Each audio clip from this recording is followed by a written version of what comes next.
দোষ। আর তোমার ছয়টি ছেলেকে খেয়ে এখনো বেঁচে আছো। তোমার মতো আমি রাক্ষসী নই যে ছেলের মাথা খেয়ে এখনো বেঁচে আছো। তুমি কথা বলতে কথায় কি বলে জানো? রাজার পাপে রাজ্য নষ্ট।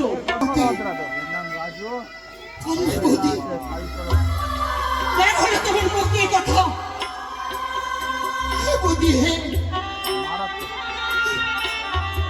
আমি এমনই একজন অভাগিনী নারী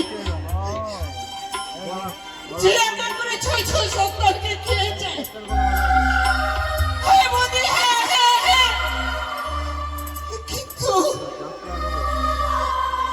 কিন্তু আমার একমাত্র সন্তান লাথাইকে পাবার পর আমি যে সব দুঃখ ভুলে গেছিলাম। কিন্তু তুমি বলতে পারলো বৌদি, পারলে তুমি এই কথা বলতে। এই কথা বলার পরে তুমি পারলে আমার মৃত্যু দিতে। আমার দুঃখ হতো না। এমন কি করেছে আমার লাখাই? শোনো, তোমার গুণধর ছেলে আমার সাথে কি ব্যবহার করেছে। শেষ পর্যন্ত নিজের মামিকে চিনতে পারলে না। দুদিন পর নিজের ঘরের বউকেও চিনতে পারবে না। অমন কুলাঙ্গার ছেলে পেটে ধরেছ, শিক্ষা দিতে পারোনি। আমার ভাবতে ঘেন্না হচ্ছে যে লক্ষিন্দর আমার ভাগ্নে। তাহলে শোনো, তোমার গুণধর ছেলে আমার সঙ্গে এমন কোন দুর্ব্যবহারটা করেছে? কি করেছেন লখাই? ও কি ননদী,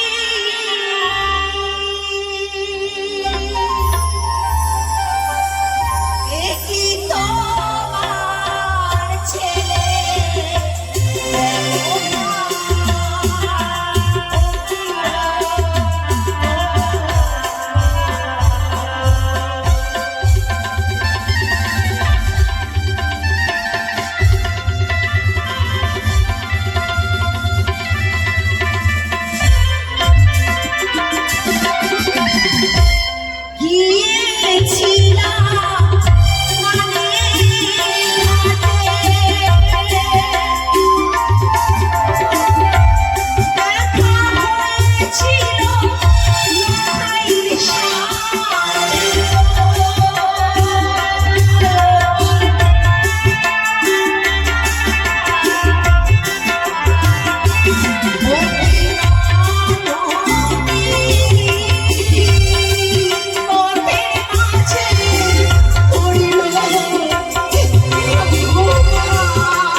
ছেলে আমার অঙ্গের শাড়ি ছিঁড়ে ফানা ফানা করেছে।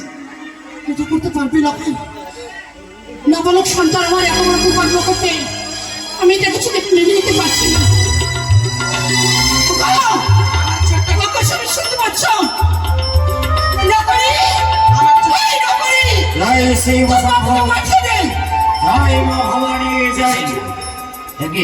মহারানী সাড়ে গাও সাড়ে গাও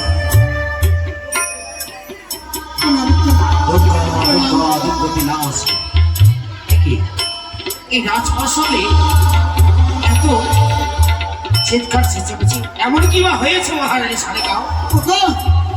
সেটা কোনো রাজপ্রাসাদে এসেছে বৌদি। বৌদিকে আমাদের লাখাইয়ের অভিযোগ নিয়ে এসেছে। আমার লাখাই নাকি বৌদির প্রতি অন্যায় করেছে। কিন্তু আমি কি করে মেনে নেব?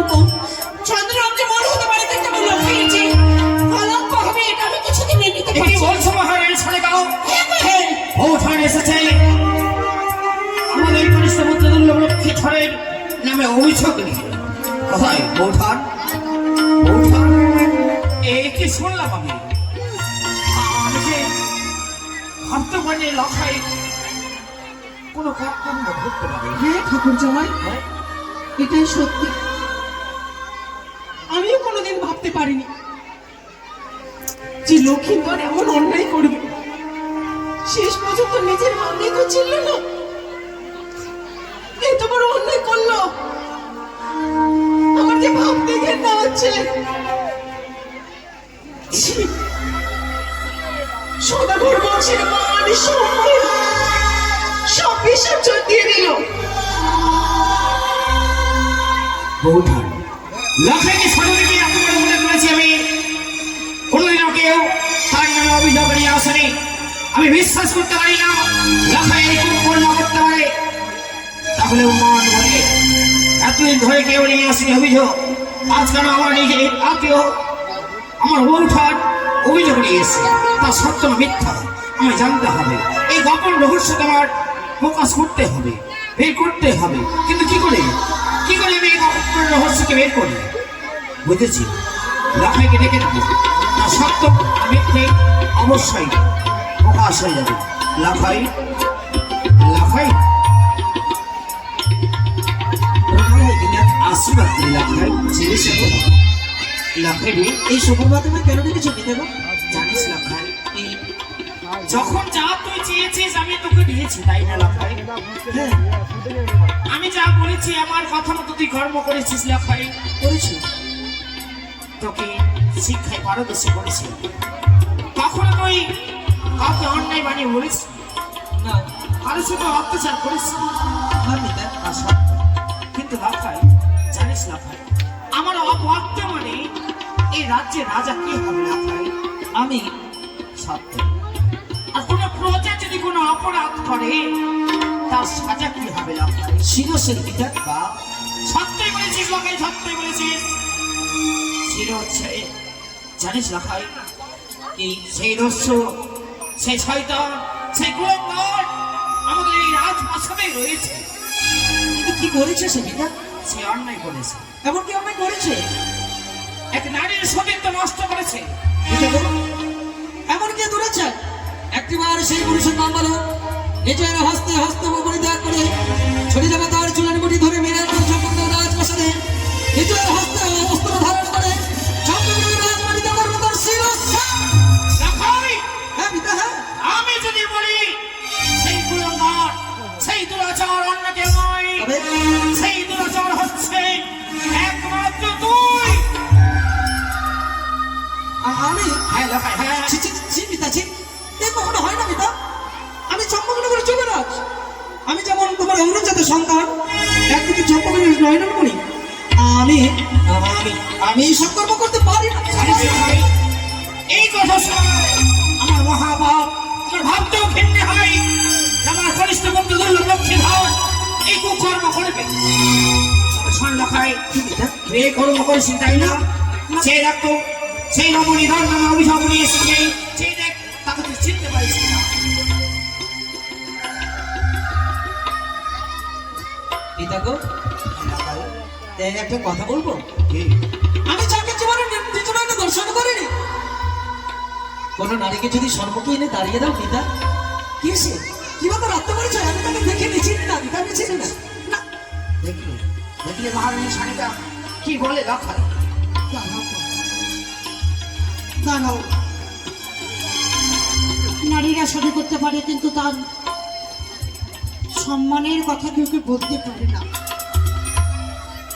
বৌদি যে এত বড় অভিযোগ নিয়ে এসেছে, নিশ্চয়ই তার মাঝে কোনো গোপন রহস্য রয়েছে। আমি জিজ্ঞেস করবো লখাইকে, তুমি আমাকে অনুমতি দাও? অনুমতি আমি দিলাম, এর ভয়ে দিকে ছাড়ো। লখাই রে, মা এদিকে একটু বাধা। কি হয়েছে মা? এদিকে আয়। লখাই, তুই আমার এই চম্পলার একমাত্র রাজপ্রদীপ, তুই আমার আশা, আমার ভরসা, আমার জীবনের সবচেয়ে বড় মূল্যধন।